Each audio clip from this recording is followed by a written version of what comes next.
Hello to the high school graduating class of 2018, and nice to virtually meet you. My name is Lauren. I'm a graduating senior at Colorado State University, and I'm taking a public anthropology class this semester with Dr. Kate Browne. In this class, I've learned that stories pervade our day-to-day. They shape our thoughts, our words, our actions. As such, we need to recognize the power of such stories and think critically about how they're developed, who's telling them, who benefits from those stories, and most importantly, who is left out. I think some of our world's biggest challenges will require this critical eye to the status quo shaped by individual and societal stories around us. Throughout college, I've noticed a pattern about the average day-to-day, not just for college students, but for professionals too. It requires a lot of hoop jumping. Do you know what I mean? I seem to spend a lot of time following directions and meeting a deadline and checking a rubric. I'm given a problem and I have to show that I have the knowledge, the will, and the skills to solve it. And for the most part, these problems, at least in the classroom, are confined to a few hours worth of effort. And then poof, I passed the exam, I wrote the paper, I gave the presentation. Check. I jumped through the hoops I'm told to jump through. And it's probable that mastering this process and performing well will land me a job, and my day in and day out will go along just fine. But here's the problem I see with that. Just fine will perpetuate the stories of the status quo. Just fine will perpetuate the stories that leave people out. To solve the problems massively more complex than those that land a line on a resume, problems like climate change, we'll need to be a lot more than hoop jumpers. We'll need to be thinkers. So here's my urge to you today. Be a thinker. And here goes my 5 prescriptions for the development of a thinker. First, to be a thinker, explore who you are. How do you understand your sense of being human? A lot of who we each become is derived from social and cultural processes, but a lot also comes from biology.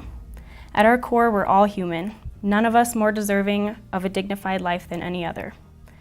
To explore your sense of self is to take a position of humility and recognize that although your self may be the most important thing to you, it's only one among 7 billion unique selves, each with a different pathway of development, each with a view and voice and value. And maybe you don't arrive at an answer to what makes you you, but the questioning is worthwhile. As you explore, you may find that the self is incredibly malleable, capable of adaptation and resilience to struggle. But the exploration is key. So, think about who you are. Be a thinker.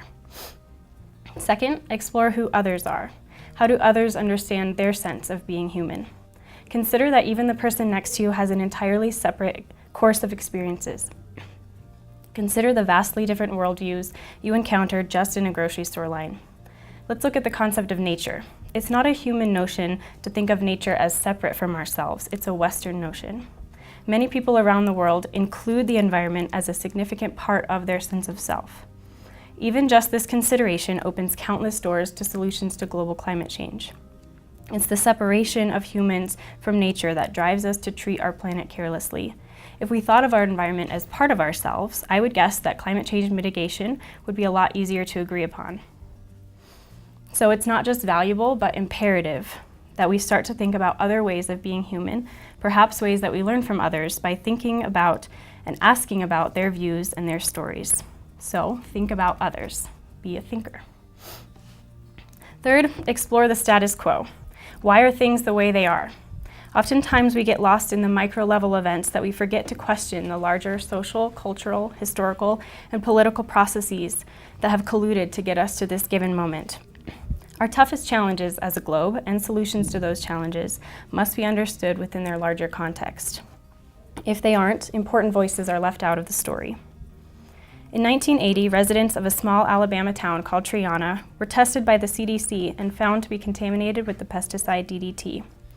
Until 1971, when DDT was banned, Olin Chemical Company produced the toxin. When the plant was torn down, DDT residues remained in the area, in particular in a river fished by Triana residents. Now, it's fairly clear this is a problem, but action by the federal government and the Army Corps of Engineers did not manifest until 5 years after the documented elevated levels of contamination. It took a class action lawsuit by the mayor of Triana for the issue to be taken seriously. How is this story related to the exploration of the status quo? All of the residents of Triana were Black. Social and historical processes set up systematic vulnerabilities for certain groups. About this case study, Dr. Robert Bullard, widely recognized as the father of environmental justice, writes, "The tragedy in Triana is not an isolated incident. There are numerous other cases of poor, Black, and powerless communities being victimized and ignored when it comes to the equitable enforcement of environmental quality standards." On March 24th of this year, we saw a group of young people rock the boat in the March for Our Lives movement.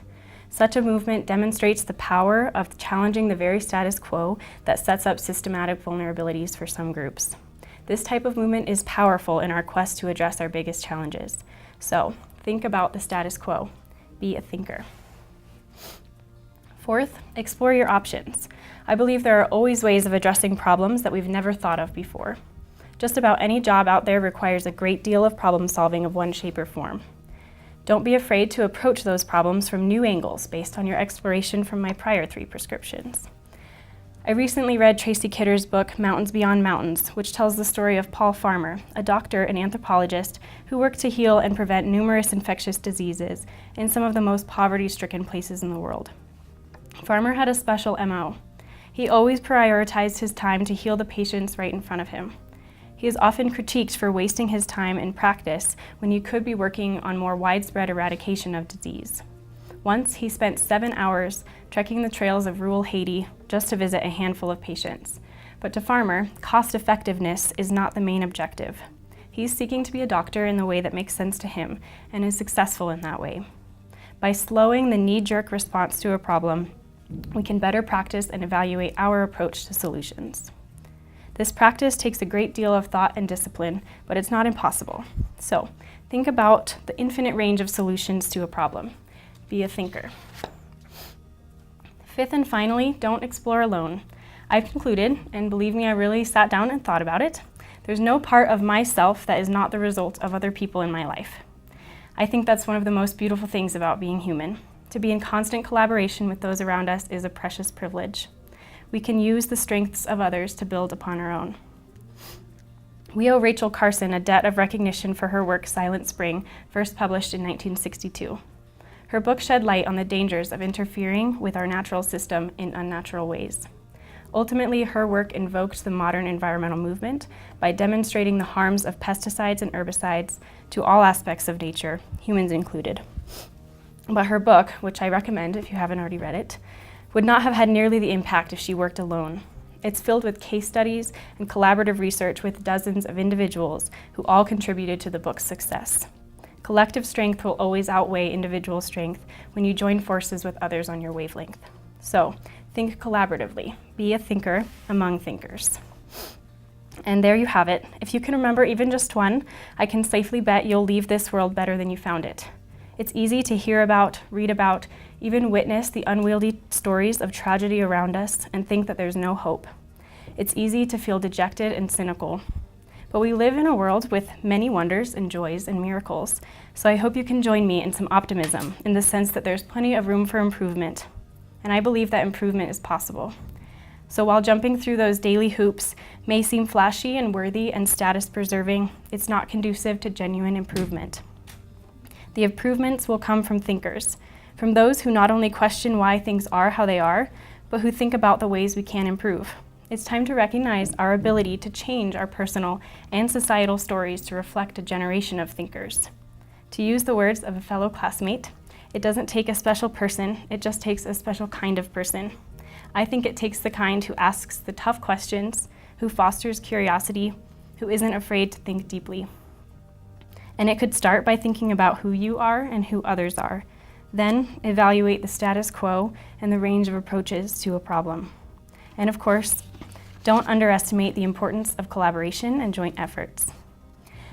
At this exciting juncture in your lives, with so much to be proud of, you have infinite potential with your future. No matter your next steps, though, I congratulate you, wish you my best, and urge you to be a thinker. Thank you.